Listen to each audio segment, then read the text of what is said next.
Alors ça, c'est une info, c'est vrai. Parce que qu'est-ce que ça veut dire geek? Geek, ça veut juste dire passionné. Donc oui, les étudiants en informatique, d'une manière générale, sont assez passionnés. Pourquoi? Parce que la majorité du boulot, ça va être d'essayer de trouver les failles. Donc oui, les informaticiens, d'une manière générale, sont plutôt des geeks. Mais pas au sens péjoratif du terme. Geek, ça veut juste dire passionné.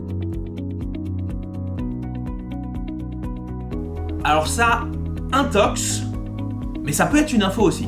Allez, H3 Itema propose des formations à tous les niveaux. Quand on rentre dans l'école, là, le niveau en informatique n'a pas d'importance. Mais si on a envie de rentrer en milieu de parcours, donc directement en 3e année ou en 4e année, dans ce cas-là, oui, on vérifie quand même qu'il y a un bagage en informatique qui est pas trop mauvais et qu'on peut suivre les cours dans les meilleures conditions.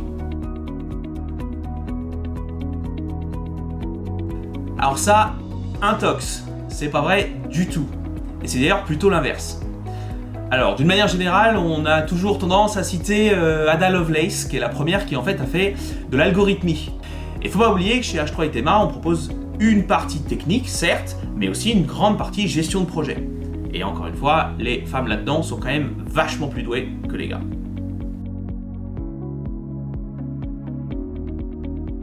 Alors ça, intox.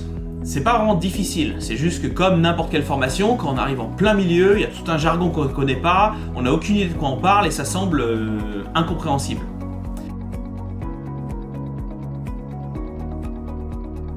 Alors intox, mais info des fois. Pourquoi intox? Parce que l'idée c'est de développer ou de mettre en place une infra et dans tous les cas, c'est pas pour nous qu'on va le faire, c'est pour un client. Et donc il faut savoir ce que le client veut. Donc si on reste dans ce bureau, c'est très bien, on a fait un truc pour nous tout seul et le client à la fin il dit j'achète pas. Mais d'un autre côté, ça peut être une info aussi parce que l'informaticien, comme je disais, il est passionné et à partir du moment où il a un problème, il va s'enfermer jusqu'à ce qu'il trouve une solution. Ça, effectivement, on peut s'isoler.